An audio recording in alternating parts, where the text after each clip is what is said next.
So it's Okay, thank you. okay. Okay, so that's just for anybody who doesn't make it. At least we have a recording of the meeting. Let's move on to item number 5, matters arising from the previous minutes. Right. Again, there's 3 items there, matters arising from the previous minutes. We had a site plan that was distributed. There was a discussion previously just regards to building regulations and how we adopt the proposals around building regulations. And then we need to have a discussion and resolutions around the communal area. So maybe I'll just start with 5A, the site plan and the resolutions around the site plan. Again, have we read the site plan as distributed? And is there any comments with regards to the proposal on the site plan? Ray, you maybe just want to come in at this point? Just to talk everybody through the document quickly. The first page had the institutional governance structure, which was made up of the proposed Hadebe Bowers Family Trust.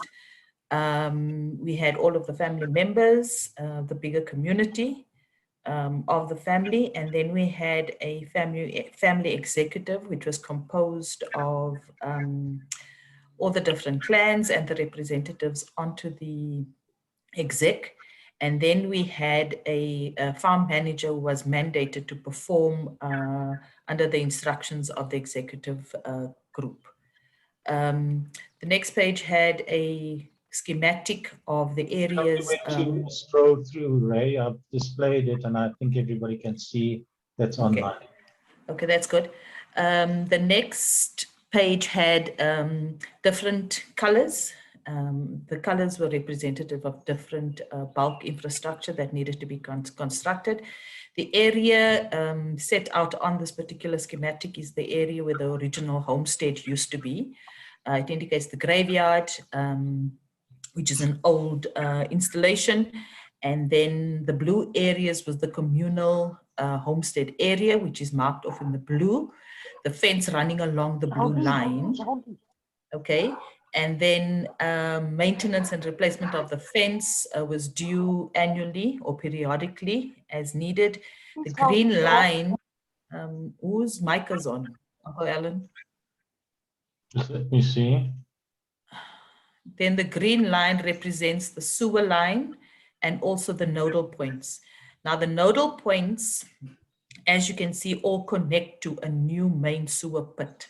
Now, this area was identified by the exec in July of last year when we took a visit to the farm, and the decision was taken that all of those nodal points would be the responsibility of the collective as a family, but any households that were constructed within the blue area would need to be connected to those nodal points to eventually feed into the sewer pit. There was no original, and then there was no individual sewer pits that were going to be allowed because it would also hamper further construction in other areas within the communal homestead area. So each individual family home, when we decide on that, needs to connect to those pits. There are currently 1, 2, 3, 4, 5 pits, and then obviously the main connection, which is the round one, which will then feed into the sewer pit. The next bulk infrastructure that was proposed is the red line, which represents the electricity line. Currently, we have an electricity node that's sitting in the driveway of the homestead, so that needs to be moved. There are processes in place around the individual that needs to move that particular electricity pole. And then also just to say that connections to the nodes as indicated would be from the nodes on the red line. There's also a current septic tank which was constructed to feed from the ablution facility, which is the bigger nodal point. It says current central ablution facility. So that one would then become dormant or would be a supplement. But those are the three areas. So it would be electricity and sewer as represented on the site plan. We then went on to describe exactly how the bulk sewer infrastructure would operate, just a little description around that. And also just to say that the electricity infrastructure on the farm in the next slide, and how we obviously need to manage that particular process around the connections. We can't have any Electricity, yeah? Any illegal connections to that node or any of the nodes. And then also to say that on the farm, on the next slide, we had water is a scarce resource. The management on the water has been treated very responsibly since we came back onto the farm. And we currently have water pipes running to the ablution facility. We have installed taps on the farm. And also then the installation of water pipes down to the dam, which is fed not only by the spring from above the homestead, but it's fed by an underground water source closer to the dam. And that also was constructed, and a irrigation system runs off from the dam onto the plantation. But just in general, that water is a scarce resource on the farm. It's a very scarce resource. At the moment, the whole country is sitting at a point where all areas, even the urban areas, are under severe strain with regard to water, and the farm is even 200 times worse than the water infrastructure in our urban areas. So there needs to be responsible management of this particular resource. The construction of things like swimming pools will obviously need to have a consideration and a general decision by the exec. Then also just to give you an indication of what I was speaking about, this is the water storage dam which was constructed. To the side there, to the right, there is a pump house which runs off a generator, but it also can run off electricity. The next visual is the irrigation system on the plantation, and that operates quite nicely. This is an old picture of the dam. The dam has also been made wider. This picture is an old one, yeah, okay.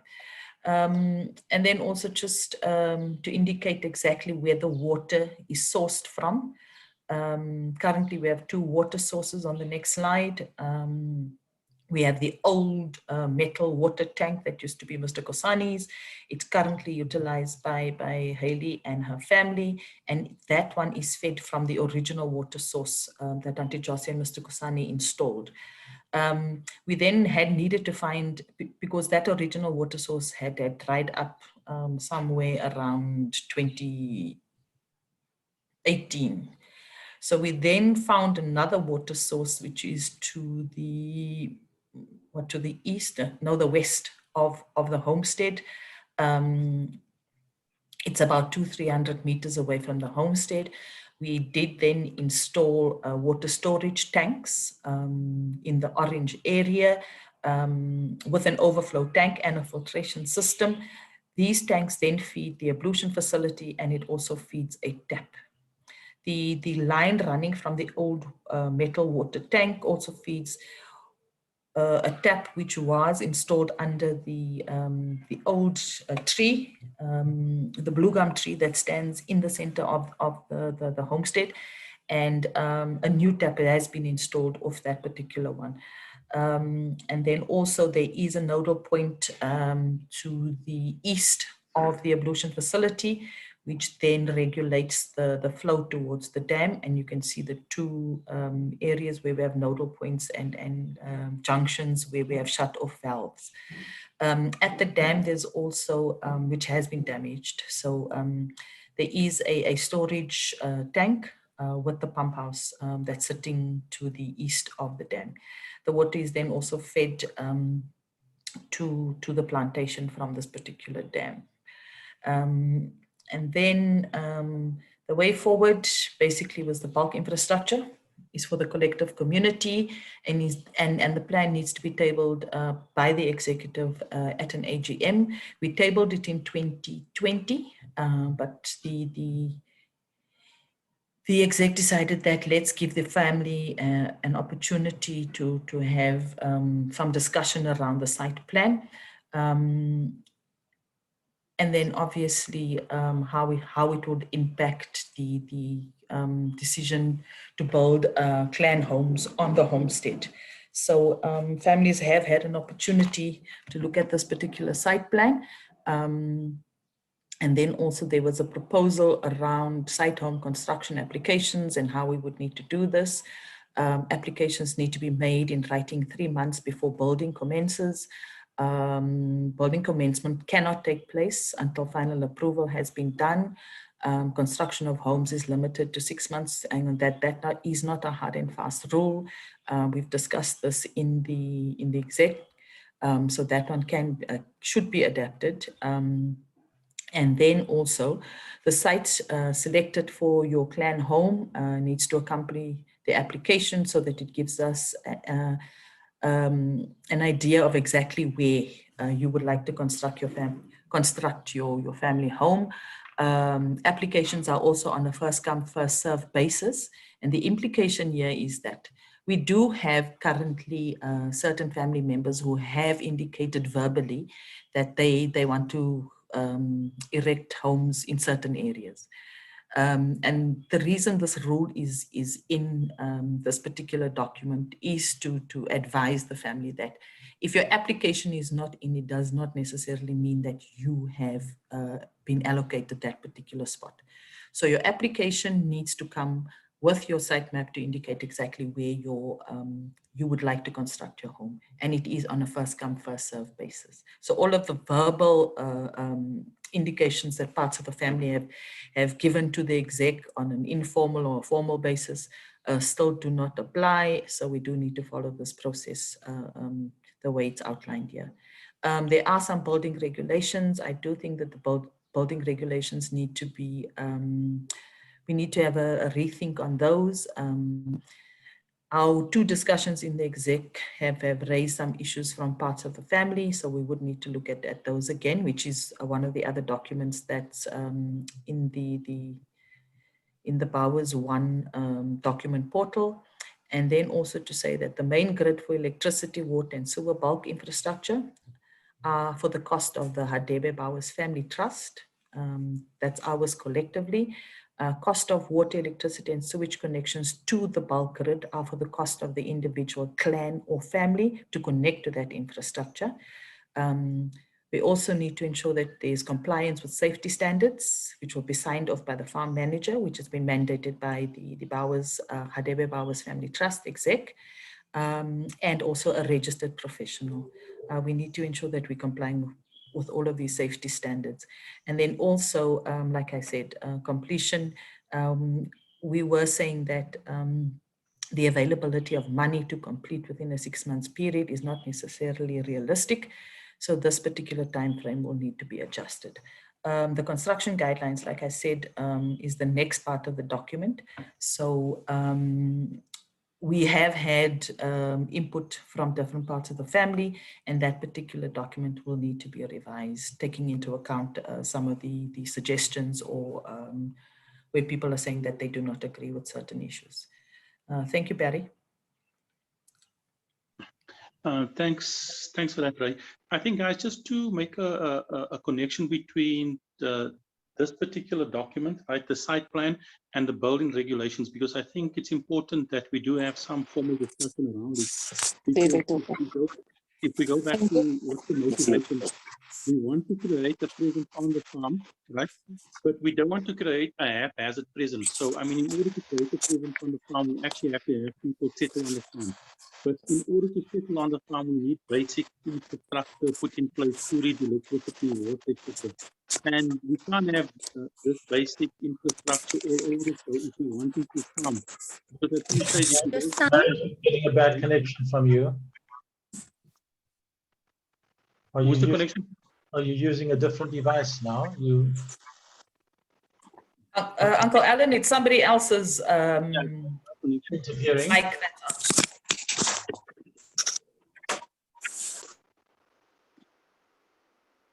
on. Continue, Barry.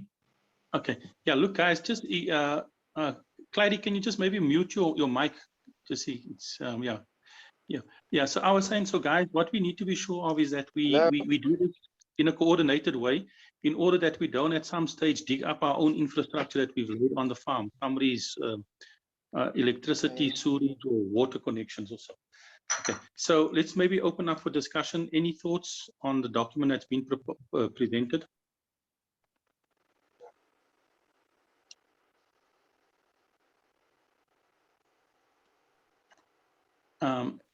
Is there anybody who would like to go first on some discussion? Okay, can I just quickly come in there?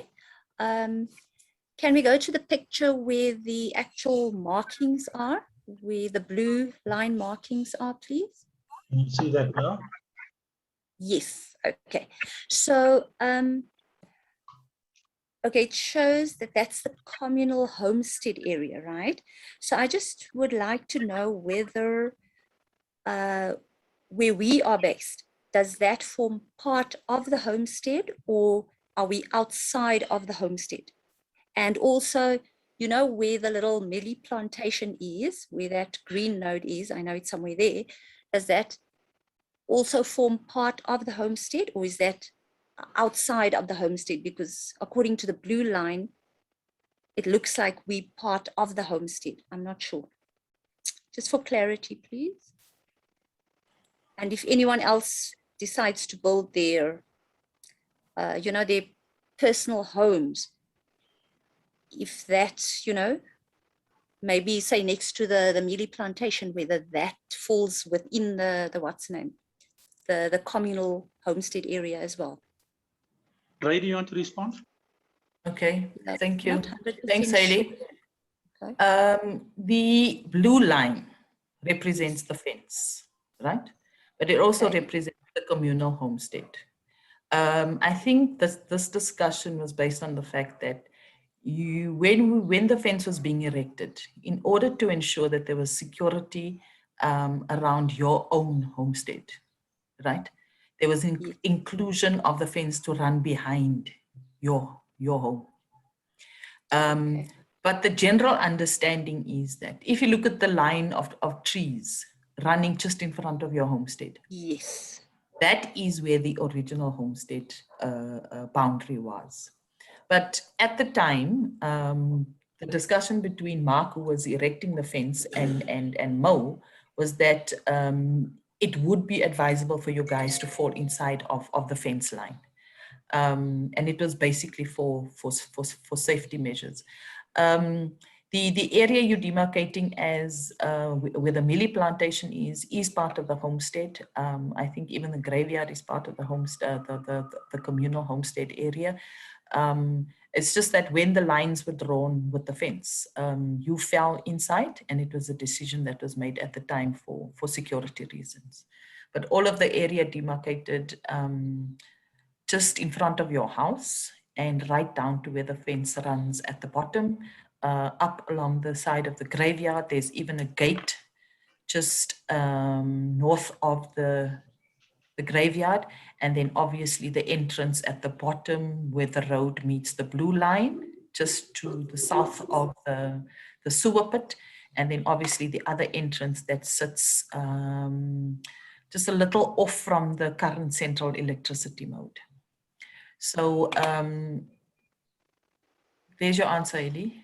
It was for security reasons, but the original homestead, communal homestead area runs where the trees are, and your home does sit outside of that, but the fence ran behind your house for security reasons. And it was a discussion between Mark and Mo at the time.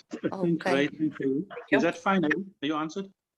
Okay, and I'm just thinking if at any point in time, if we want to remove the fence behind there and let it run in front of us or whatever, would that, you know, be a good idea, or I don't know.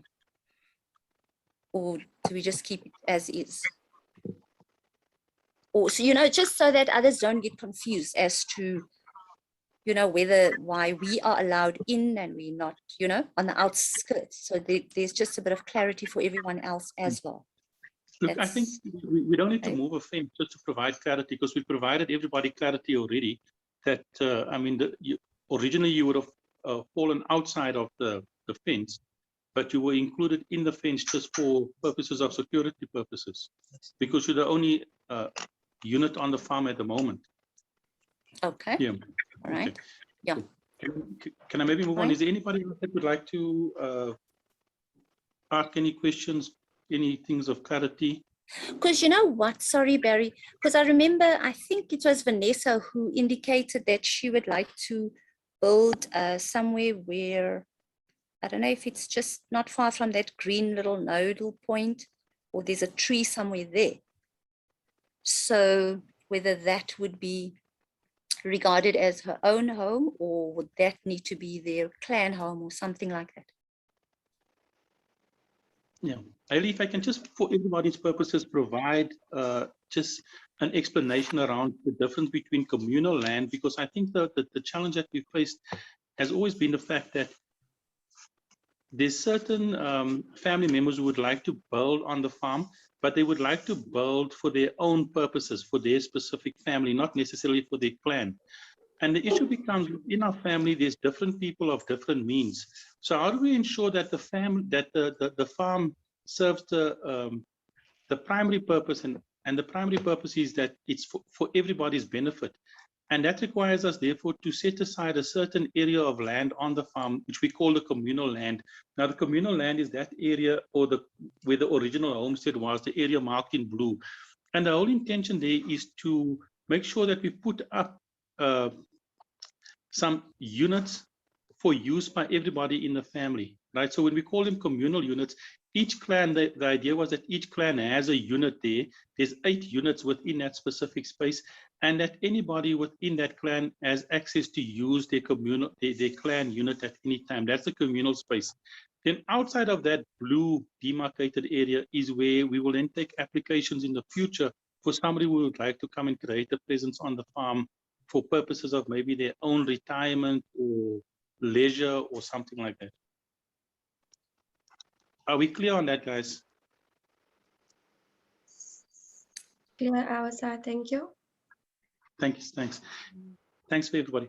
Is there anybody who would like to maybe just get any other clarity on the presentation made by Ray?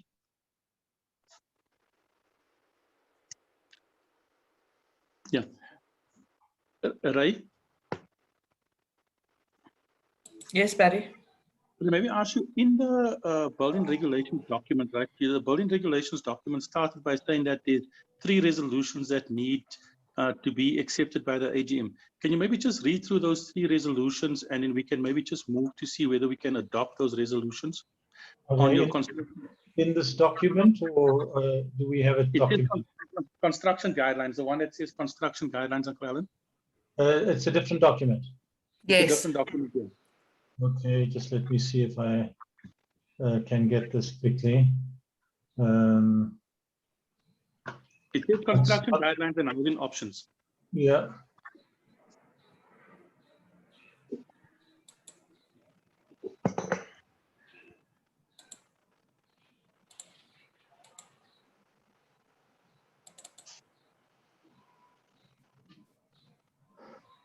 This page, oh, it's a long document.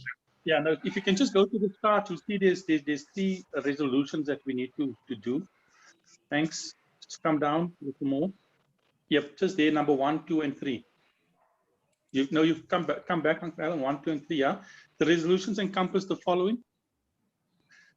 So Ray, if I can just ask you maybe just to go back there and just explain the process of the meeting held in Ladysmith and the resolutions. Okay, all right. At a meeting held at Dunford Lodge in Ladysmith by the exec team that visited the farm in July last year, the following resolutions were proposed, and obviously those resolutions were tabled at the exec structure, but we do need the AGM to also have sight of these. so that we're ensuring that there's transparency. The first resolution was that we obviously do a formal proposal to be tabled at the AGM, but it says here by was exec, but the next step would have been the AGM for approval for possible building models to be employed on the Zyfontein B farm. This model would encompass the types of building to ensure conformity. That's the first thing, not only for aesthetic purposes, but also to ensure quality structures are erected on the farm. The second resolution was at the AGM held in 2020, a resolution was taken that formal cohabitation rules should be formalized, which include building, installation and maintenance of common areas, bulk infrastructure, which was just shown on the site plan, which is to be erected on the farm, and to create an environment that will adequately accommodate future plans for habitation on the farm. The current infrastructure, despite adequate, will not accommodate increased numbers of family visits to the farm. And then also the formal application of proposed housing units application, and there is an application form that was proposed. It's Annexure A, it's Hadebe Bowers Family Trust 101. And then also Annexure B, which is the site map, which you need to print out and indicate with an X where you would like to construct your dwelling. So those are the three proposals, and they are related to the proposals in the site map. So firstly, that we conform to a specific building type. Secondly, that we also develop some rules around building, maintenance of common areas, bulk infrastructure, and then also that the application form and the site map be proposed as the formal way of applying to the exec to build on the farm. Thank you. Barry, if I can just go on to the next paragraph, Uncle Alan, because this seems to be a part, and it seems to be a part that's contentious. Penny, your mic is on.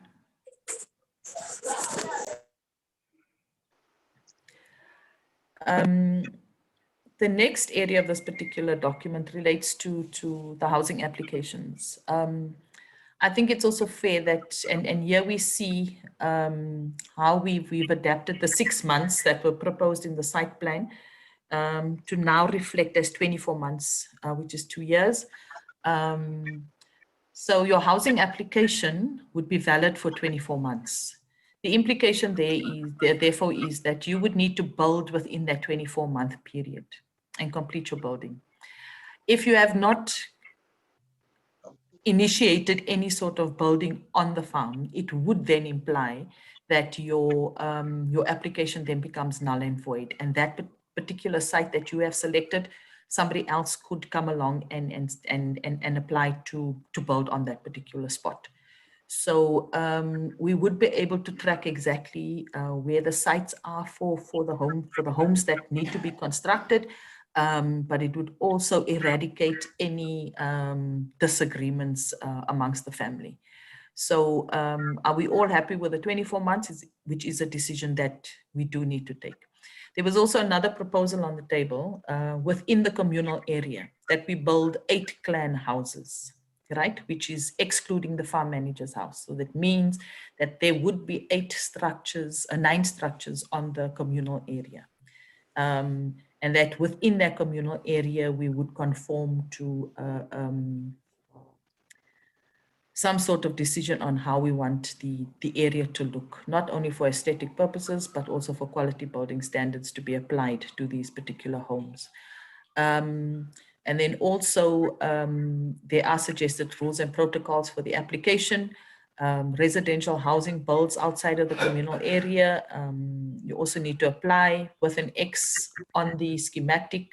You also need to indicate where your water and sewage would either connect to the bulk infrastructure, or if it is further away, there would have to be a different discussion around where your sewage pit would be.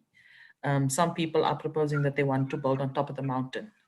And it would obviously mean that they wouldn't be able to utilize the communal sewage, and then also clan house building within the communal areas.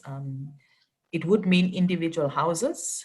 You would also need to just complete the application form, indicate on the farm site map with an X, and then also the scale of the building that you want to, or you are proposing or applying for.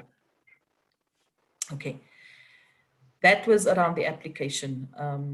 I don't think the other areas of this particular document can be tabled at the AGM. There's just too much inputs that's coming from the different family members, and we would need to assess them and then obviously make some decisions and then just restructure the document around the construction guidelines.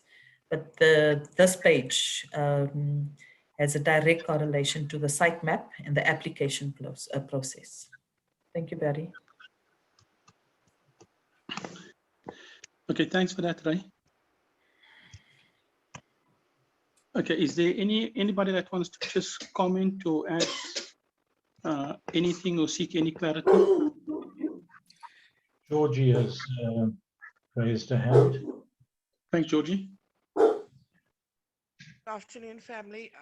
Ray, I think with the discussions around the development of clan homes on the farm or individual homes, there was, I think it is actually a very important point to address at this AGM, was the plan of people having mobile homes on the farm, which was brought in, I think, by the George clan. So I think if we can just stress on that so that everybody has clarity about that, because that can cause Sorry, a lot of quickly, confusion. Georgie, you're quite soft. Are you able to get closer to your microphone, maybe? Okay, I am actually quite close to my microphone. Can everybody That's hear me? better. That's a little bit. Thanks, Yeah. Georgie. We can hear you. We can hear you, Okay. please. Georgie. Should I repeat myself or did you get me? We got you. Thanks, It's Georgie. fine. It's fine. Okay, cool. Thank you. Okay. Okay, so maybe just for everybody's for clarity purposes, there was a discussion in the exec as to what constitutes an ideal structure. And I mean, there are mobile structures, and I mean, there was a discussion around, for example, container homes. Would we allow people just to bring a container onto site and convert the container into a container home? So the view was that, look, I think, we need to maintain some level of uniformity on the site. If we're building some type of a communal plan structure, for example, or have some form of building regulations that are maintained. But the view is also taking into consideration cost and what is suitable for different clans. So maybe just to allow people some room just to discuss. The view was that we discourage mobile homes, but there was a second view that looked, given the cost benefits of mobile homes, that maybe we allow mobile homes. So the thought was to bring it to the AGM just to hear what people's views are in terms of mobile homes on the farm. So I'll just open for a few minutes of discussion. Anybody want to start?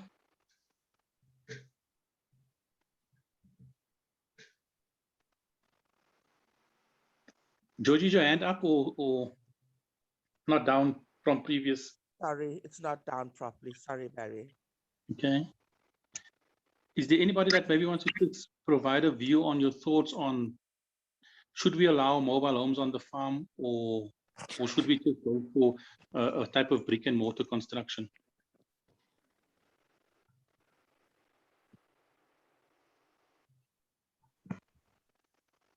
Aren't they convenient there?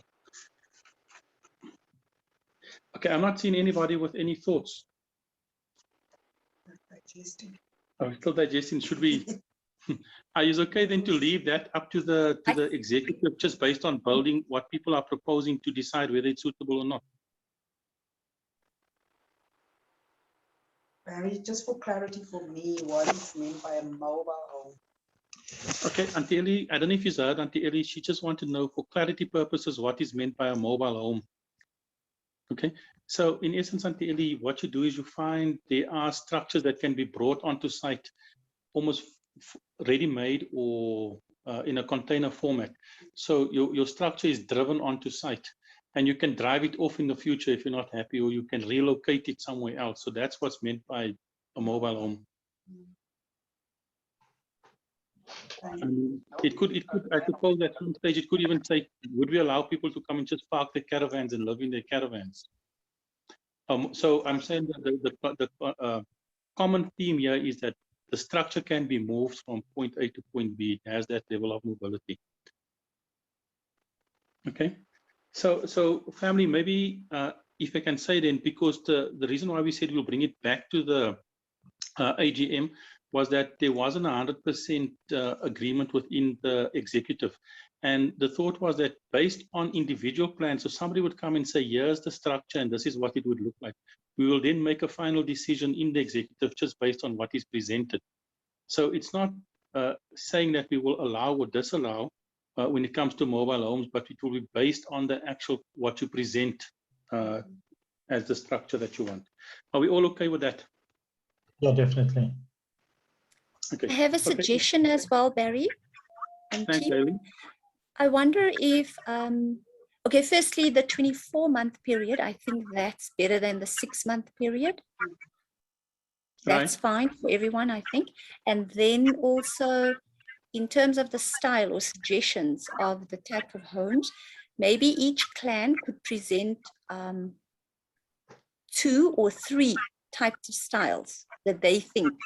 And then that could be taken to exec, and then kind of, you know, we could see the amount of votes around it and then take it from there to pick on which one to go with for conformity or something like that.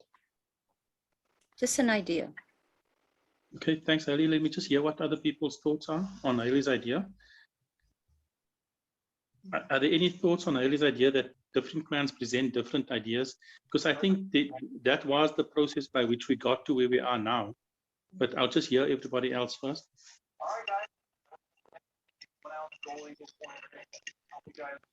I obviously agree with Hailey. It's obviously just to present it to the execs and then see if they would accept or not.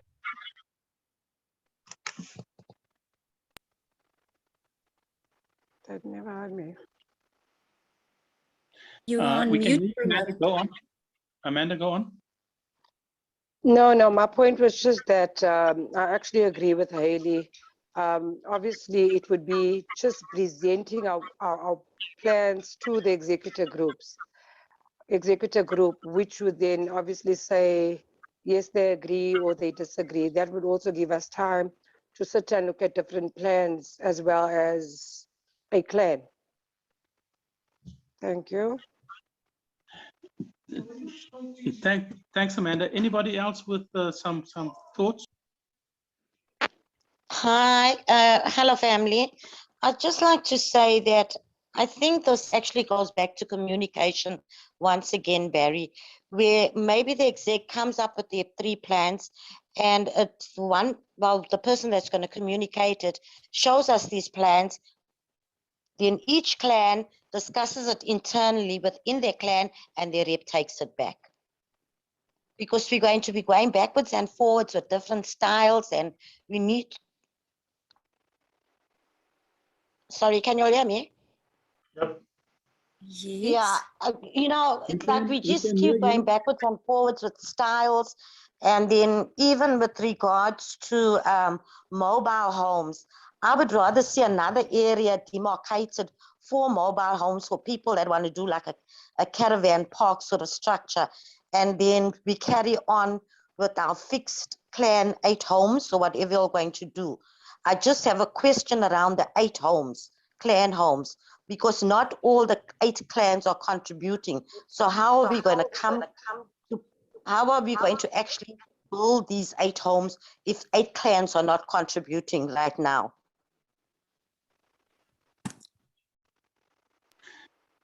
Thanks, Aline. That's an important consideration, and maybe just let's just hear some other views, because I think that there is a common theme. Not everybody in every clan is contributing. So how are the different clans managing that dynamic within their clan? Anybody that would like to maybe just comment? Yes, actually, on second thoughts, I do agree with Eileen now. In terms of the structure thingy, if it's mobile type, maybe a different area could be allocated. That's just an option. And then stick to the fixed structures on the what's the name? On the communal area. It's it's a good idea. But at least everyone should see what the three options are, or the different options. Yeah. Thanks, Ali. Anybody from the exec want to just comment at this stage?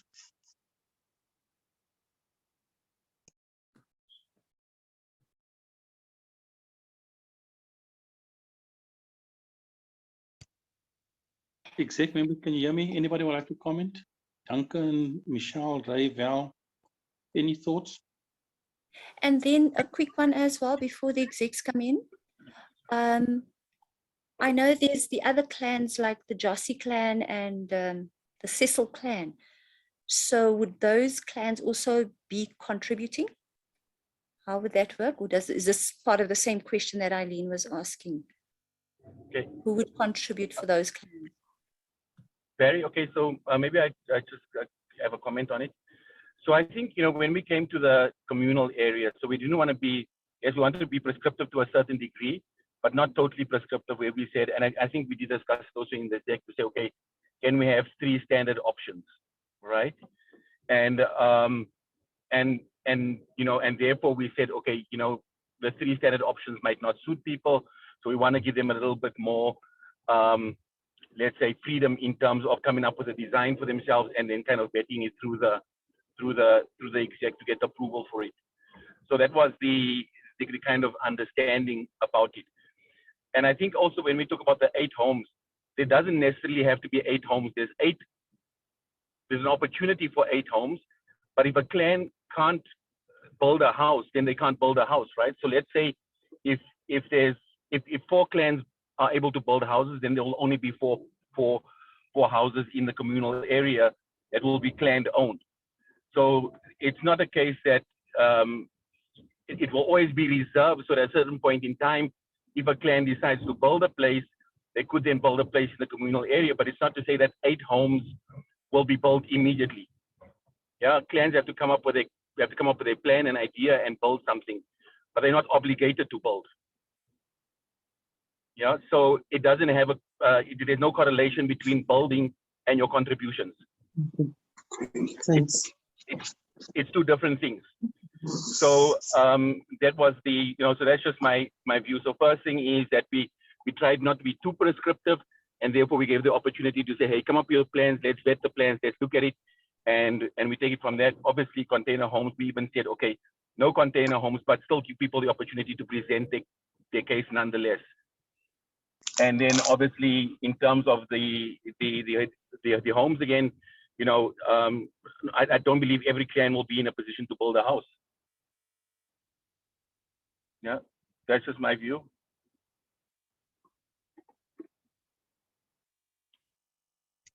Thanks for that, Duncan. Yeah, no, we can hear you, Duncan. Thanks for that. Is there anybody else that would like to maybe just follow on Duncan? Just give you a last chance on this topic. I agree with Duncan. No, thanks, Amanda. Okay, so I think Antili would like to say something, Antili? Yeah, I just want to know my temporary accommodation while I'm building, what would that look like? If I wanted to go to the farm, my building has been approved, I need to start building, so where would I stay while I'm building? I hope you all heard that. And did you all hear, Antili? That's a good question. It's a good question. Like, while I'm building, what's my temporary accommodation or so? Now, Antili, we did have a discussion around that. issue, right? Now, because in that instance, what you normally have is you have these site building huts, which almost, I don't want to call it a zozo, because you sit with two problems. Number one, where do you store your building materials in a safe way? And normally a type of container on site in order to store would have been the ideal thing. Put your doors, windows, cement into it for storage purposes. And then you could have a type of mobile structure just for purposes of, while I'm building, there is some form of accommodation and ablution, etc. So I think from the exec, we did discuss that, and that would be sort of condoned or allowed, because we realize that while people are building, they need, number one, to store materials, and number two, some form of accommodation on site. Okay, thanks. Thanks, Anteli. Any last thoughts before we move on to the next item? Barry, just to come in on that, people also need to take into consideration that this was also mentioned about the safety of building material. When one starts the project of building, it is the onus of the individual to make sure that the building material is in safekeeping. Nobody else is going to be responsible to ensure that your building material doesn't get stolen or carried off.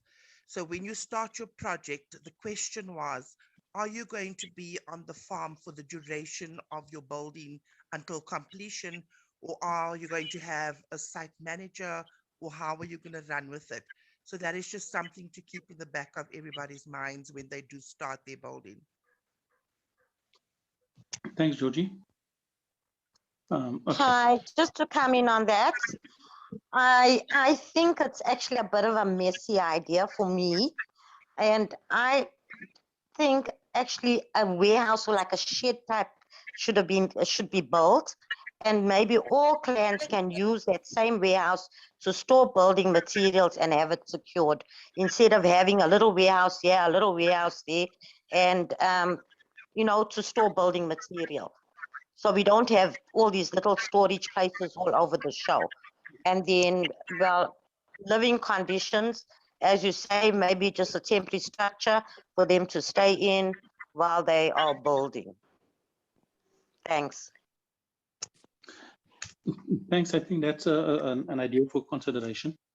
Okay. If we all happy, can I move off this topic? Ray, I'm going to go back to you. The resolutions that you want to have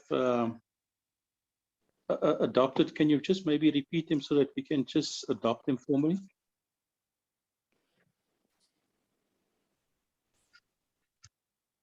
Ray, can you hear me?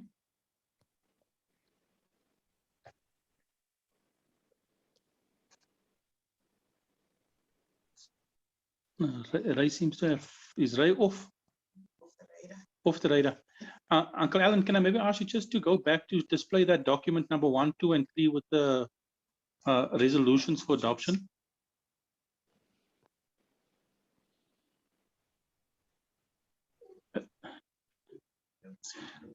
Yeah, okay. So the resolutions encompass the following: a formal proposal tabled with the Adebe Bowers executive for approval on the possible building models to be employed on Zyfontein. This model could encompass the types of buildings to ensure conformity, not only for aesthetic purposes, but also to ensure quality infrastructure or structures are erected on the farm.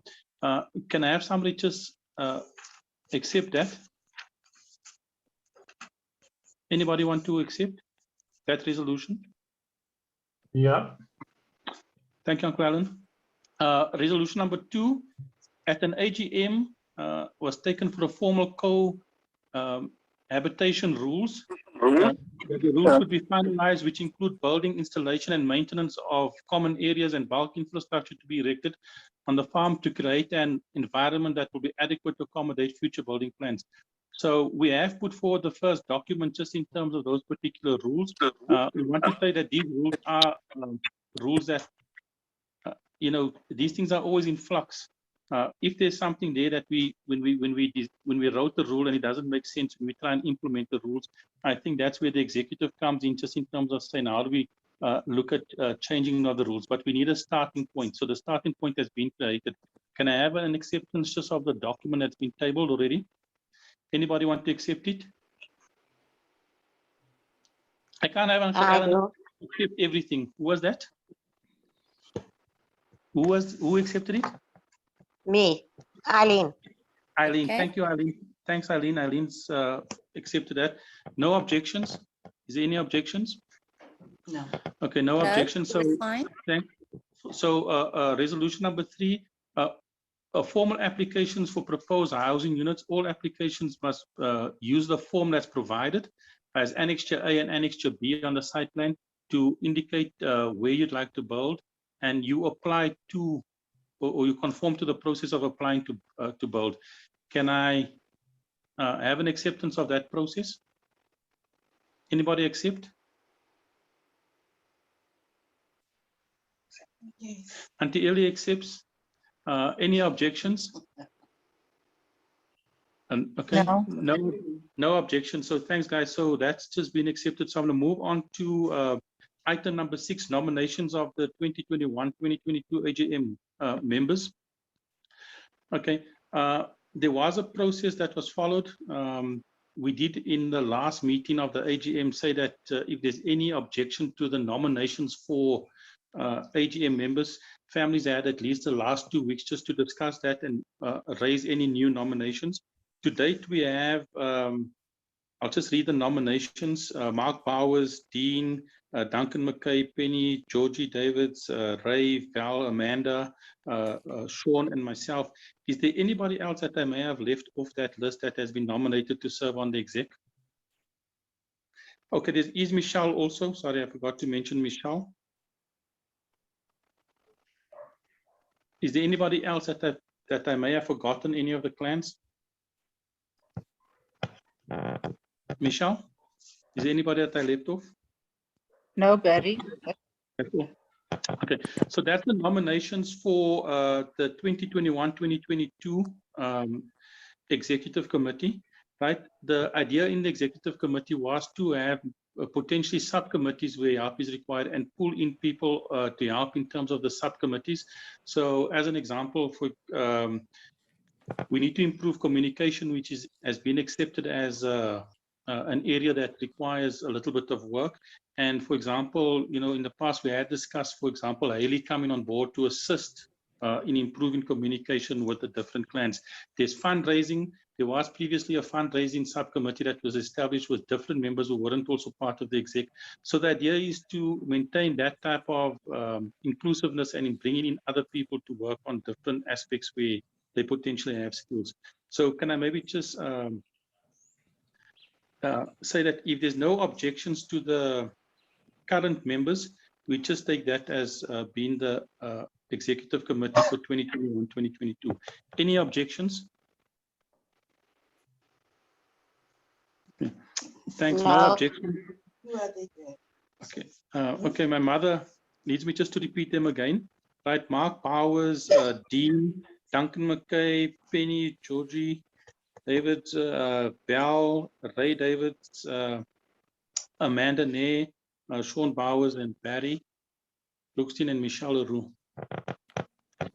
Are we all okay with that?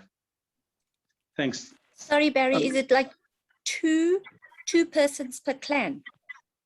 It's not necessarily 2 persons per clan, Hailey, Oh, okay. but we do offer every clan the opportunity. Look, we don't want to make this thing where it's a choice between A or B, because this is about contributing your skill and your time to help the family. So if there's more than one family member prepared to help and the clan's happy with that, we were prepared to accept more than one family member on the exec. Okay. Okay. Okay. Thanks. I'm going to move on to item number 7, the committee reports, right? So the first report was the treasurer's report, 7.1. 7.2 would have been land affairs and matters arising from that. 7.3 is the Bowers and Debris Family Trust, and 7.4 was legal matters around the eviction. So I'm going to go to 7.1, the finance report. Michelle, do you want to come in at this point? Unless anybody has any questions about the report was given to all the exec members for their clans, and that's it. I don't have any further information on that report, unless there's questions about it. Michelle, is the report more than the Excel spreadsheet? Or is that what you're talking about? No, it's that Excel spreadsheet with the funds, only the money on there. Okay, that's just part of it because it's also online and should it be blended in? Uncle Alan, what are you saying? I say the spreadsheet is there. Do you need it to be presented? I'm Uncle not Alan, sure. can you maybe just put it up on the screen because then everybody can see it. Okay, just let me get to it. That is for all of you, bowers.1 and /farm is where the documentation is. I'll just get you into sharing the screen. And it's the AGM 2021. And it would be the Excel spreadsheet on the top.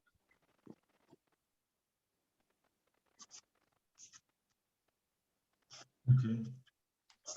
That is basically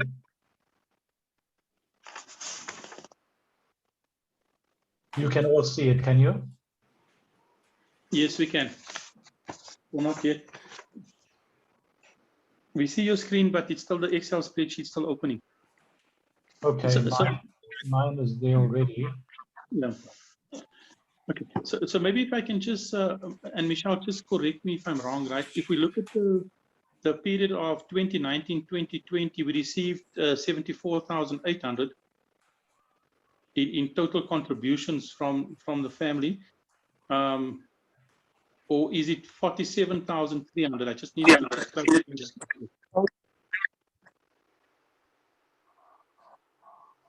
So remember at once, I was stages every year, and then the request to combine it and continue once for all the amounts.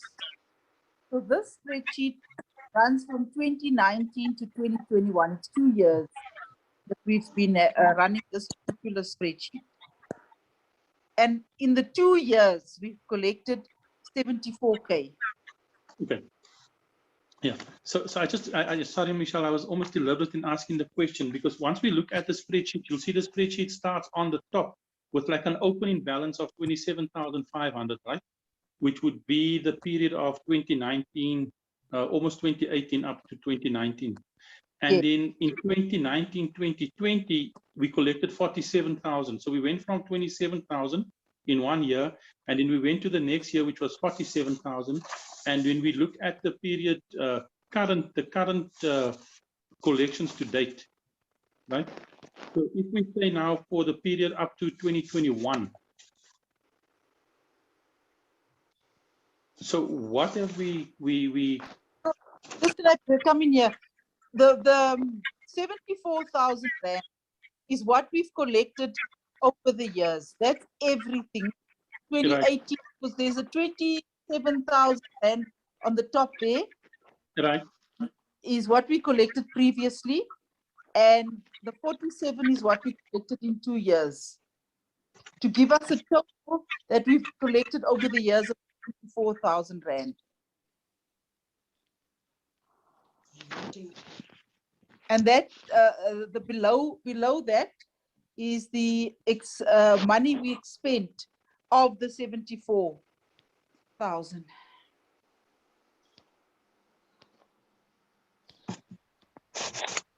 Hi, Michelle. I just want to know, is it possible for you to include date from when to when, 2018, when to 2019, and up to when in 2021 has this amount been collected?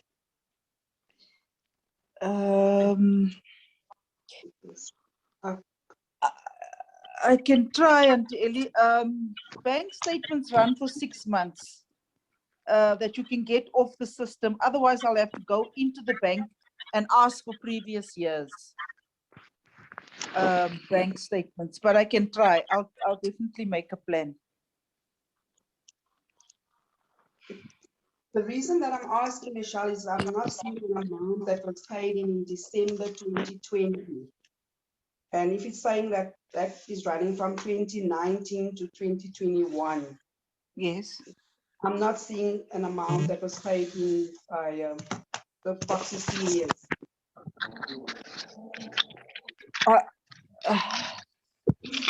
Auntie Ellie, I think we've had this discussion. It was covered under, was it not covered under the SASA brigade? They gave 200 rand and then they gave 800 rand. No, it wasn't covered. I sent you the screenshots of my banking deposits. I remember you sent it to me, but it was two amounts, 200 rand, and I think there was No. another amount of 800 rand. No. I paid in an amount in December last year. That's not reflected in, because you said some of these amounts were not identified. But when I look at, I'm not seeing where unidentified amounts are documented. But we went and we identified, you sent me a screenshot of 800 rand. Previously, I had deposited more money, which appears, but that 800 rand in December is not reflecting anywhere. Because it's reflected under SASA 1,000 rand, isn't it? Michelle, can I maybe suggest that, because we might not be able to solve that here, just make a note of Auntie Ellie's query and we'll go back and just check that query again. Check it. You okay with that, Auntie Ellie? Yeah, thanks. Okay, and just then respond directly to Auntie Ellie. Thanks. Thanks. Anybody else just on the finances? So Michelle, if I look at the finances, what we're saying is that money available right now is only 2,143 and 4 cents. Yeah. We had some trouble with Mark just in the last 3 weeks. We've after this document, we had some trouble on farm and Mark. So guys were in that I'm giving Mark some petrol money to get that, but that doesn't change material. It's about there's a very bad line somewhere that's interfering, guys. Thanks, Michelle. Just go on again. So yeah, it doesn't change materially, but yes, there's about 2,000 and something change in the account. Okay, so is there any other questions for the treasurer? Yes, please, from my side. Oh, I see Amanda's hand is up. Amanda, you want to go first? Hi, family. Hi, Mitch. Mitch, remember, I also raised this question because Bernie was actually also very upset that there was a few amounts that she contributed but was not jotted down as well. I remember the question. So we had a spreadsheet in 20. I'll have to send you that spreadsheet. I'll make a note of it, Amanda. I've got you and Auntie Ellie now. I'll send you the spreadsheet where we were doing individual spreadsheets with the 27,000 rand. That money was definitely recorded there. Okay. But so, I will send you the thank you, spreadsheet. Mitch. Yeah, Michelle, so okay, so there's 2 queries just right now. That would be for Vanessa, Amanda, Amanda, and then Auntie Ellie's contribution.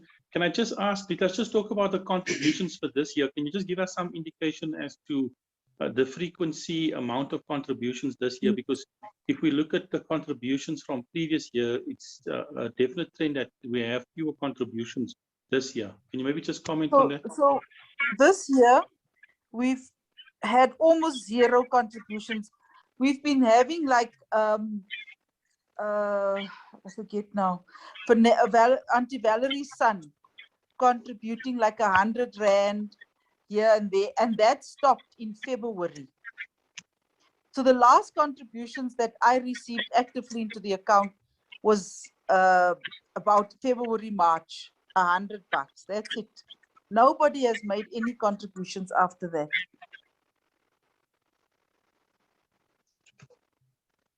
Okay, so what does that mean for development on the farm and the activities? I mean, the legal fees, etc., etc. What's your So, guys, we need to get money somehow. The farm is a very, in order for us to manage that farm properly, this kind of contributions are not going to get us anywhere. We've been going around like this since 2017, 2018. It's 5 years down, almost 4 years down the line. We've collected 74,000. We can't run a farm like that and build on the farm and develop the farm. We haven't even reached the 100.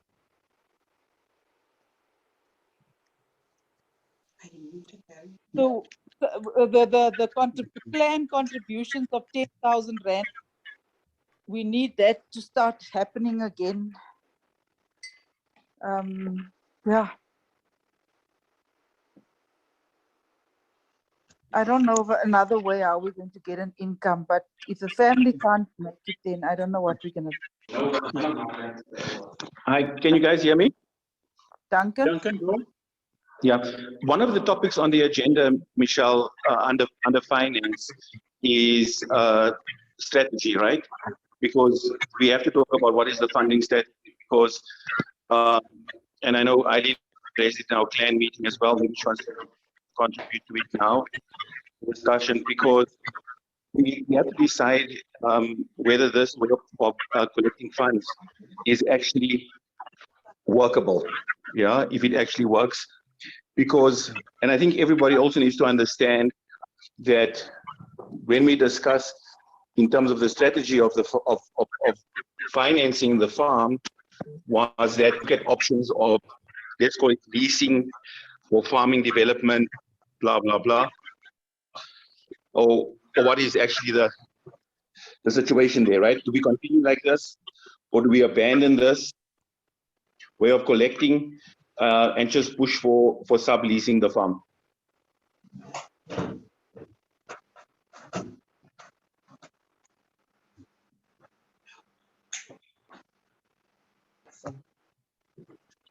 Did you guys hear me?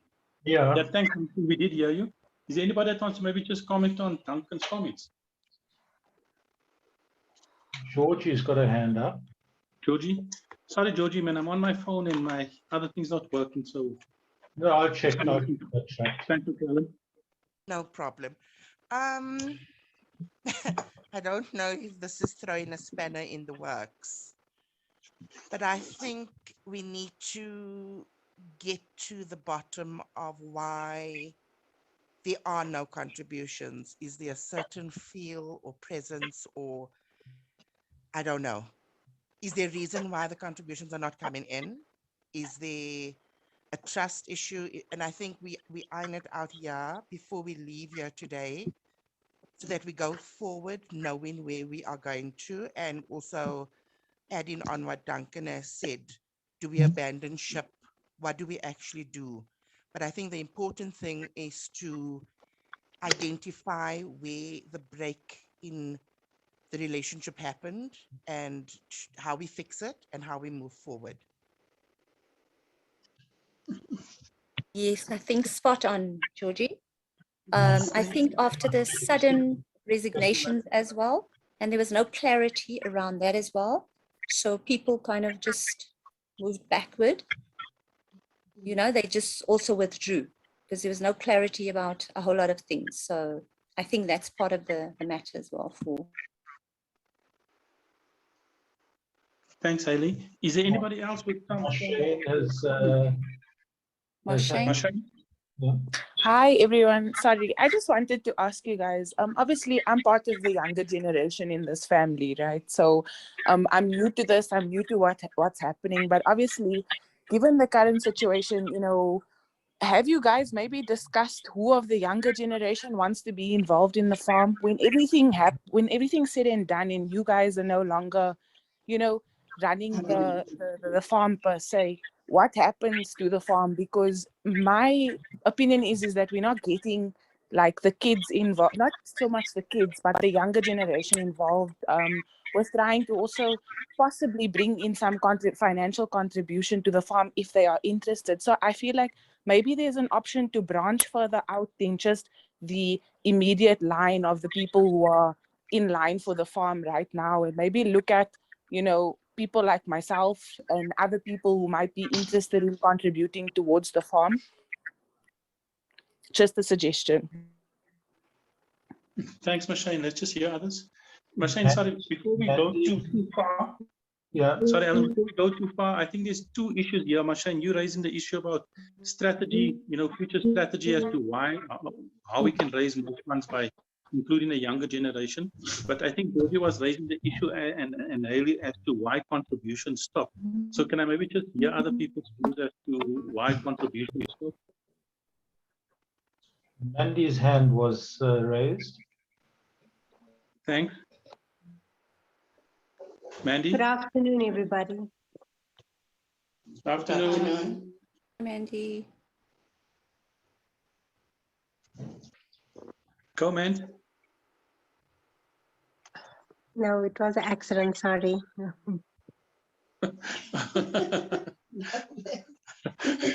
Thank you. Anybody else that maybe wants to say something? Why have we stopped contributions? Why? Yes. Okay. Can I just say something, Barry? I thought that the 10,000 was given per clan, that would cover all the costs of the running costs that we had to manage right now, or that Michelle or you all had to manage in the meantime. So that was a given that every clan should have contributed. So somehow, I don't know how that commitment is going to come about, but it needs to be looked at. And before one can even talk about even building their own homes, I don't know how you all feel about that. I second that, Auntie Eileen. But the 10,000 was not to cover, it wouldn't cover all the costs. It was what we thought plans could afford at the time. Yeah, look, I think it's important if we just go back. Yeah, thanks, Michelle. If we just go back to the when we came up with the figure of 10,000, I think the assertion at the time was we in all likelihood needed more, but what was affordable for the plans at the time, and that was proposed. And I think this figure's been the same for the last few years. So the issue I think that we just need discussion on is to say, how do we invigorate and restart the process where clans contribute their 10,000 Rand? Because you can see at 1 year we reached 74,000, which was fairly close to the 80,000 that we had said we would do. So how do we, because that at least provides a basic revenue on the farm for basic things, fence, water, some of the basics that need to be done, repairs to roads, etc. So can we just discuss, I mean, how do we get the 10,000 contributions restarted and some momentum in that direction? Any ideas? Alan here. I'd like to get back to my topic that I bring up again and again. I think there's been too little communication. Of course, you say the execs in the individual clans and so on, but somehow if we do not get a transparency and know what is happening, you know, we started with this 10,000 and thought, oh, you know, we'd try to see the fruit of it all. But somehow it's not been transposed well enough to gain confidence to say, well, the next donation or the next contribution can follow up. You know, it's not like subscription fees that are automatically deducted. It is an interaction of gaining confidence, gaining insight into confidence in the sense of we'll only get confidence when we know what is happening. And then there was these problems that came up. Problems will always come up, but nevertheless, we need to see how communication is done better. No. I agree with you, Alan, totally. Thanks, Uncle Alan. And Ellie's just seconding you there. I think there are some comments on the chat also. I see there's a comment from Andy. Let's have a fabulous family fun day on the farm. Everybody can come in and have a match and walk around on the farm. Thanks for that, Andy. I'll close this document now so we can get into the discussion. Thanks. Okay, so look, I think just we need to conclude the treasurer's report, but I think the main thing on the treasurer's report, Michelle's presented now. The issue is how do we resuscitate the 10,000 rand contributions? And I think in conclusion, what Uncle Alan is saying, it's all based on confidence. It's not that it shouldn't be a grudge type payment. The more confidence the family has in terms of developments on the farm, the more willing they are to contribute. But in order for them to gain confidence, we require increased communication. So I think the last item on the agenda is communication strategy. So we're going to come back to that one. Okay. Sorry, can I also just jump in quickly? Quickly. Scott, there maybe one of the other things that we should look at is if Michelle can draw up what the monthly cost of the farm is, do a projection in terms of what is expected to be done on the farm on a monthly basis. From there, we can then start up this 10,000 contribution per clan, and if it's going to be a little bit more, so that we also know what to budget for and how to budget. Because if you don't know what you don't know, you just get contributing money. And yes, we know that things are happening on the farm, but again, it comes down to Uncle Alan's point: transparency and clear communication in terms of what is going on the farm. Sorry, that's my thing. Yeah, thanks for that, Karen. Okay. Barry? Yeah. Just maybe a thought and a comment. So we have spoken about having different subcommittees and so on, right? And obviously about how do we involve more people. And there's obviously the question about getting young people involved also from a financing perspective. Maybe it's an opportunity to create a finance committee that looks at what is needed from a funding perspective and how funding is generated. And maybe they can come up with something that also kind of addresses Karen's question. So maybe, yeah, so the question is, can we set up a subcommittee for finance? Yeah. Any thoughts from anybody on the finance subcommittee? I think these are all valuable ideas. Like we said, we want to involve more people so that there's greater transparency and more hands in terms of getting the work done and getting the messages out there. So any thoughts on expanding the subcommittee? I'm in agreement with that, Dad. We're in agreement with that. Okay, so let's move and see how we expand that subcommittee and they work with Michelle in terms of the finances on the farm.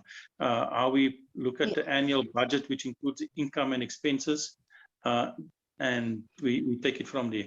Okay. Okay, so can I maybe move on to Michelle? You've now jotted down the queries in terms of what we need, and you'll respond to everybody individually. Can I move to 7.2, which I think is a very important aspect, the land affairs matters. Ray, who was supposed to report back in terms of land affairs? Michelle and Duncan. Michelle and Duncan. Okay, Michelle, Duncan, and hand back to you guys.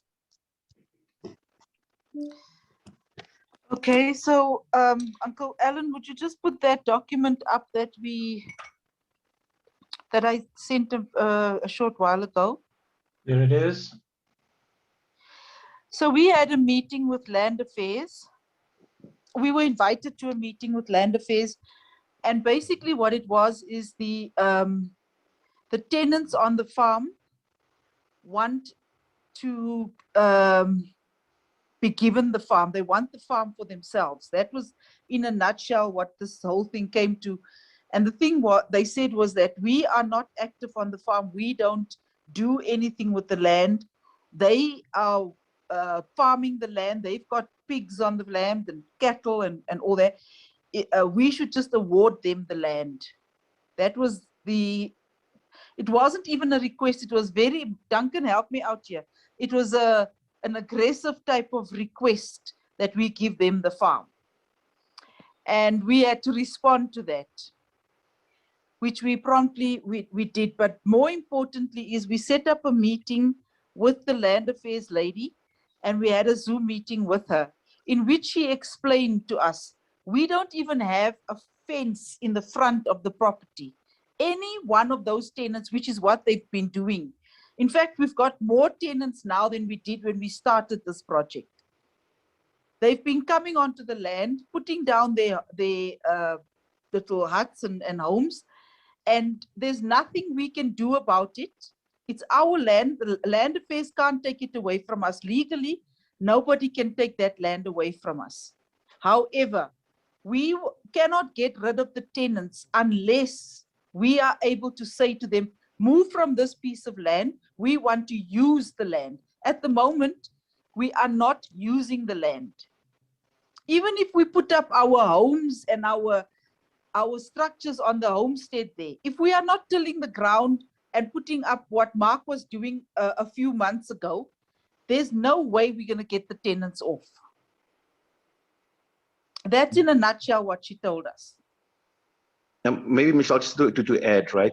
And I think one of the issues with the growing population of dwellers on the farm, right, is that there's nobody there to manage it. So, and one of the messages she says, when a new dweller has come there and has put up or started erecting a place to stay, nobody approached them and said, don't do that. You're not allowed to do that. You haven't got permission. You're not entitled to do that. It was left. So there's nobody on the farm looking at who's putting up structures and addressing it immediately with that individual or that family or whatever. So now it's basically implied, once the person has been there for a month, couple of months, that it was accepted. Okay. Yeah. And so having that presence on the farm of somebody that is looking at this, being informed and addressing and not allowing anybody to build needs to happen. As soon as you allow somebody to build, you immediately kind of accepting that they can build there. Yeah.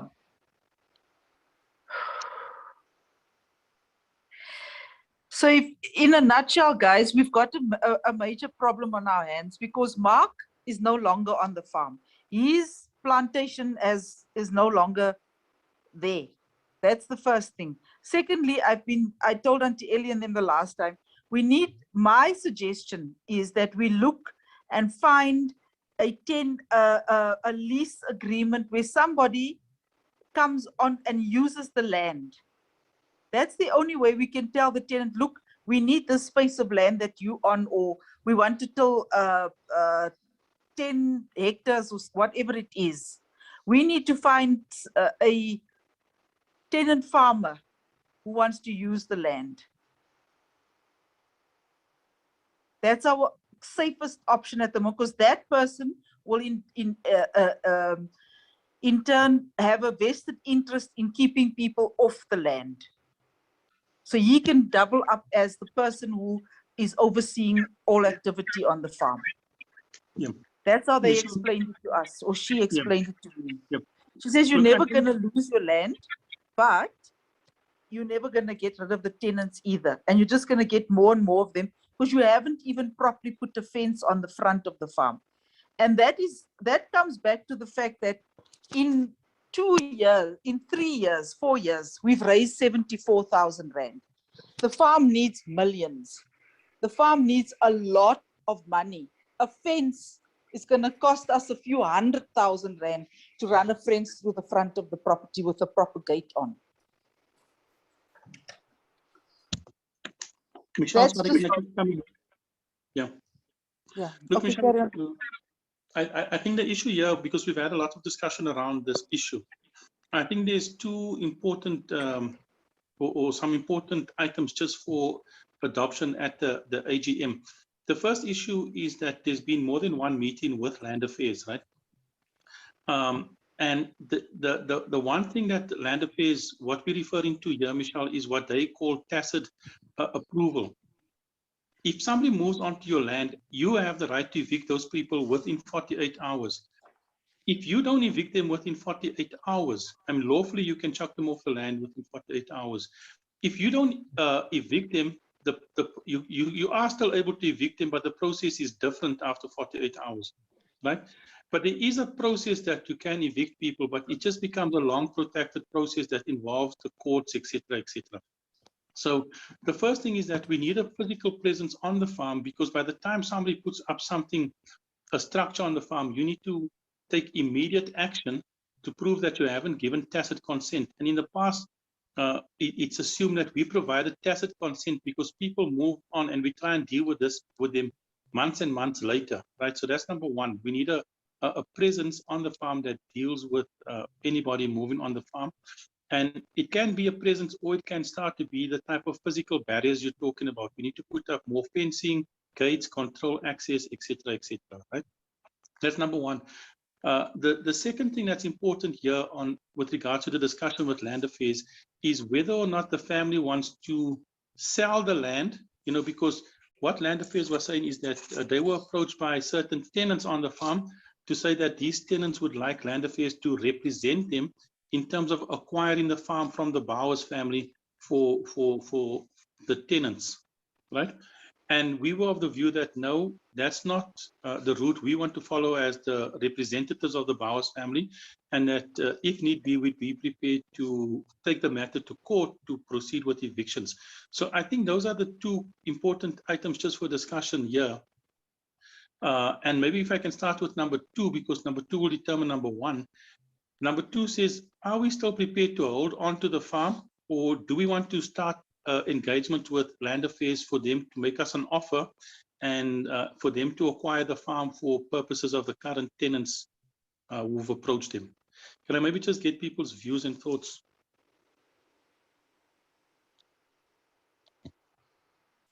Anybody? Difficult question. Barry? Thanks, Ray. I'm totally opposed to the sale of the farm. I don't think we've reached a point where we've lost all control and that there's nothing that we can do to remedy the situation. But we do need a sober understanding of what it would take to actually remedy the situation. But I'm totally opposed to ever selling the farm. That's my view. Thanks, Ray. Yes, I sure. I agree with Ray. Thanks, Antaline. Thanks, Barry. Sean? Yeah, I also agree as to what Ray has just mentioned now. I am opposed to selling the farm as well.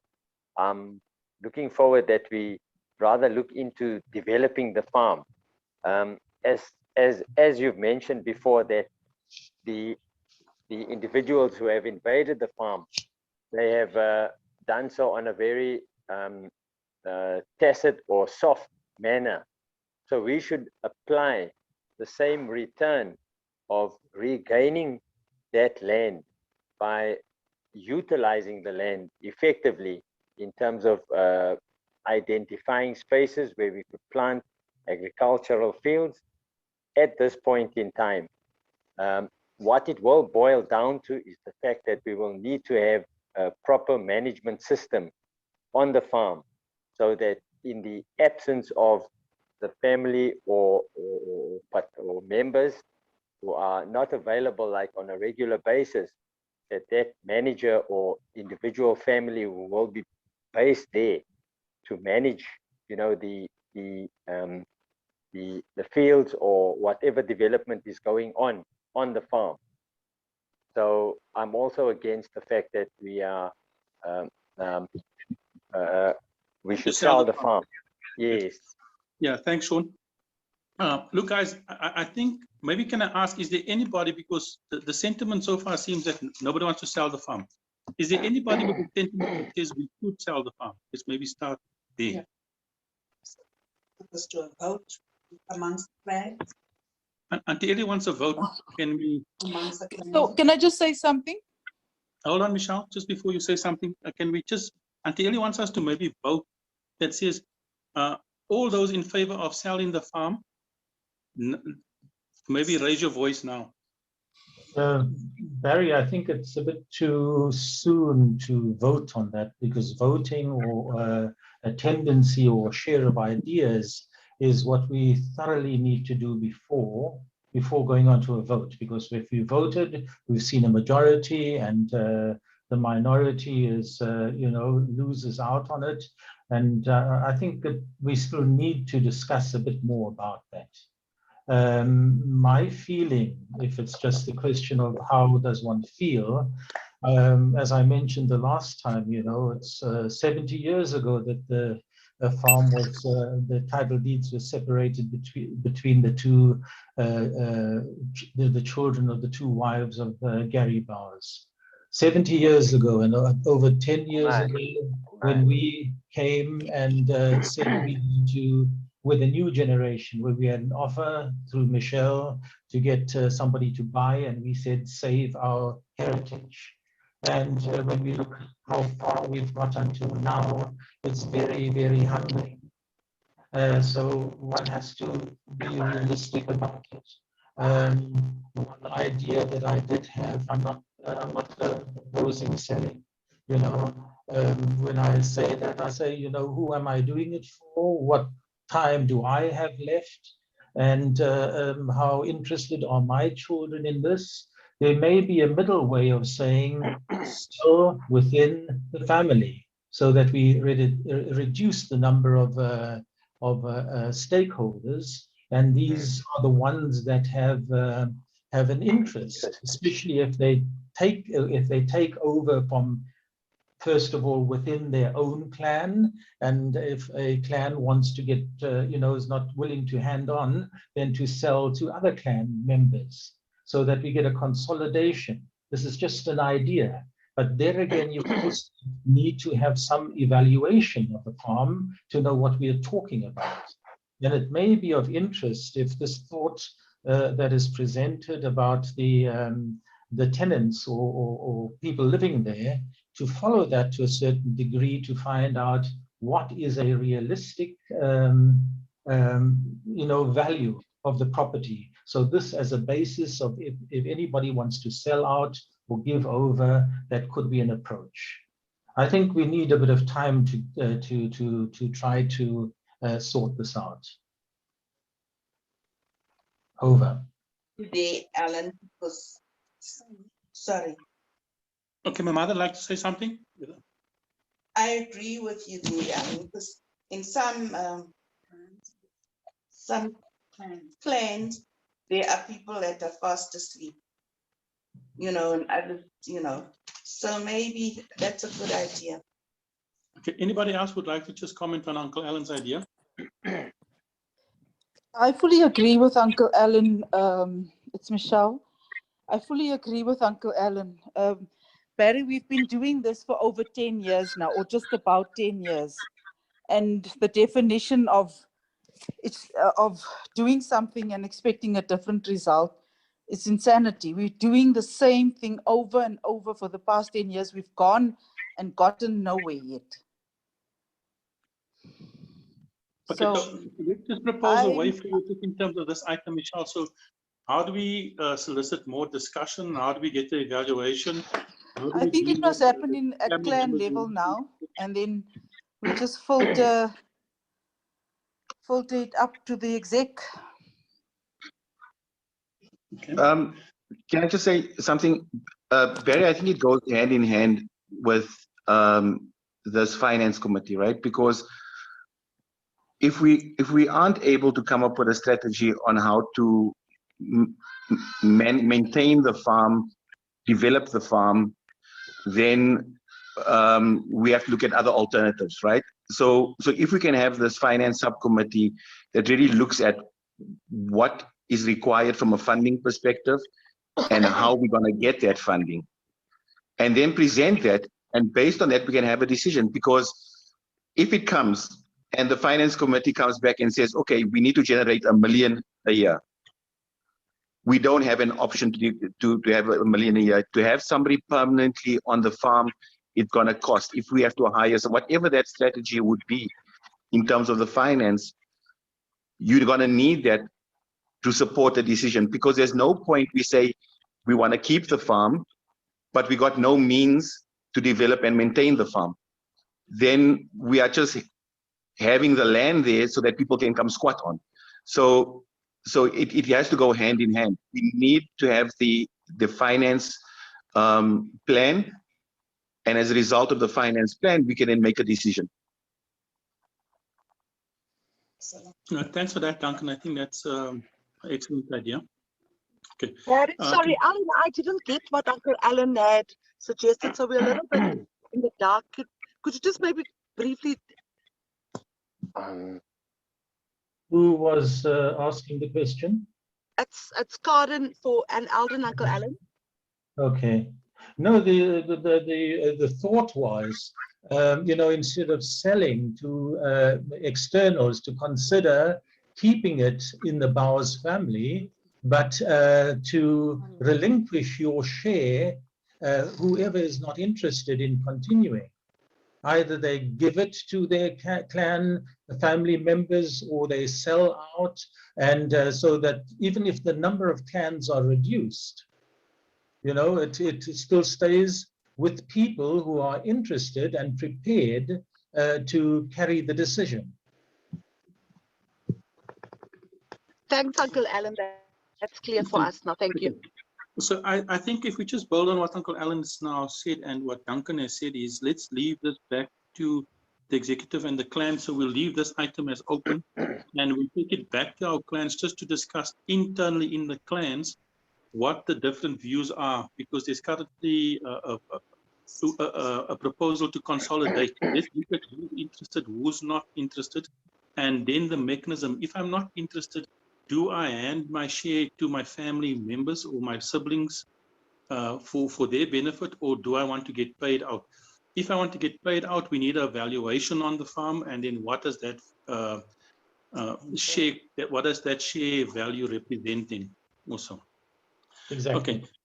So I'm going to leave that as an open item. We're going to come back to it. We'll just have a discussion in the executive as to how to proceed on that one. Can I move to 7.3 and 7.4 maybe simultaneously? I'm conscious of time. 7.3 was the family trust, and 7.4 was the legal matters around evictions.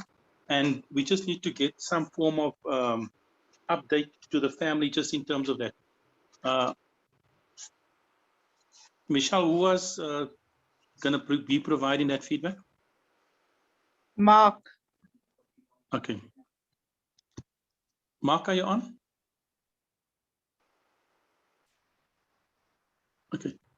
Ray, can I ask you maybe just to provide some quick feedback just in terms of the trust, and Mark can talk about the evictions? Thank you. With regard to the Hadebe Bowers Family Trust, the documents were tabled with the Magistrates Court and also the Master of the High Court. No, it would go to the Master of the High Court. But there was a administrative glitch at the offices in Ladysmith or in Pietermaritzburg, and the documents then needed to be resubmitted in Ladysmith. So at this moment in time, we're waiting, and because of COVID, there's been a huge delay in matters, court matters. So it's taken a while. It's still going to take a while for them to catch up on all of those issues that were created because of COVID. So the lawyer is checking weekly with the court to check where the trust matters will be. I think Mark was due to go with him about a week or two ago. I'm not sure whether that happened or not, but we had to start from point zero. And we were also exceptionally unhappy with the lawyer who was dealing with the matter. The exec did call him in, and we wanted to allow for him to actually continue with the matter because he needed to rectify the errors that he had made. So yes, the trust is still in the process of being registered. And once we have that trust document, we will be able to transact with regard to acquiring maybe government funding or grant funding or some sort of financing for the activities that we want to pursue on the farm. Thanks, Barry.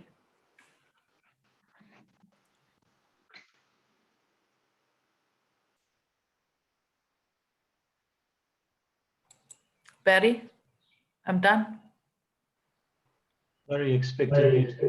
Sorry, man, I was on mute. I was on mute. Mark, can you give some feedback? Thanks for that, Ray. Mark, can you give some feedback on the eviction process? Hello, everybody. Hi, Mark. Hi, Mark. Basically, what Ray has said over there, obviously it's going through the same guy, the same lawyer. The glitch that happened there with in submitting those documents or in the process in High Court and whatnot. It's in the same line. So the eviction is also taking place in Pietermaritzburg High Court. And then obviously, like Ray said, that the exec was not happy with the way in which he was conducting his work for us. Then we called him to book. And yes, we were supposed to go to Pietermaritzburg, but his full movement from Pietermaritzburg, from Durban, I think he's been operating from Durban, wanting to move permanently to Ladysmith, has not taken place as yet, sort of like full capacity. Hence, we haven't contacted each other in order to follow up as to what's going on the other end. And yes, we've been patient as the exec and my trying to convince the exec to say, can we at least hold on to this guy, because this is the only form of leech we have, closer to courts, closer to what's legal, which the alternative would be very expensive for us. So let's just play a bit of patience with him and work with him. So that's basically where we are. There is a family that we're evicting on the farm. It's the Dlamini family, and the documents have been submitted. There's no turning back on that. And we are moving forward with evicting him. After evicting that Dlamini family, another family will follow. Now, what the lawyer had asked us if we could accept that he does this entire process, whether it's the trust, whether it's the eviction, on a pro bono basis. So pro bono meaning he's doing it in inverted commas for free, not really for free, because there's some monies that have been paid to him already. Obviously, he's saying for free in terms of future finance that might be needed. Obviously, now that would be coming from his pocket. That's why, and I mean, I've tried on my own, on behalf of the family, to go and apply for a pro bono eviction in Ladysmith at a legal aid. And I was actually kicked out or maybe declined on the basis of we own a farm. It is a business. It should supposed to be operating like a business. So we don't qualify for pro bono. So if we have a lawyer that is asking to do this thing and offering to do it for us, let's just hang on to him. That's all I have to say. Thanks, guys. Thanks, Mark. Guys, again, I'm just conscious of the time. Is there any questions to Mark or Ray just in terms of the process? So in short, the process is ongoing, still with the lawyers and with the courts, and we are in constant contact with the lawyer. But the process is also at this point outside his control. It's with the courts and the processes at the courts. Any questions or clarity?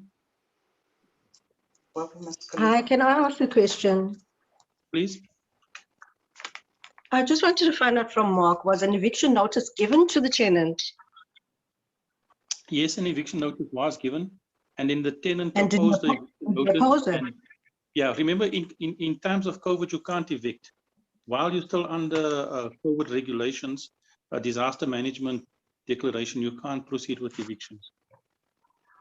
But we've moved to level 3 already, so that was only under level 4 and 5. No, it's not about levels. It's about a disaster management. While you're still under disaster management regulations, you cannot proceed with evictions. Is that what they've told you? No, that was the process that at the time when we were trying to move with haste, that was part of the delay that was caused and part of the, let's just say, opposition to the application. But the application is being reinstated. Okay, can I just get back to you on that? Because I know that, pardon? You can go. You can do that, Megan. It's Debbie. I'll just check on our offices tomorrow and I'll get back to you on that eviction notice. Okay, no problem. Thanks, Debbie. Okay. Okay, anybody else? Okay, so let's just leave it at that, right? So it is in process. Debbie will just assist by getting back to us in terms of process, etc. But the matter is currently with the lawyer. I'm going to move on to item number 8. Just some feedback on the plantation and the food gardens. Mark or Ray, you were going to do this presentation.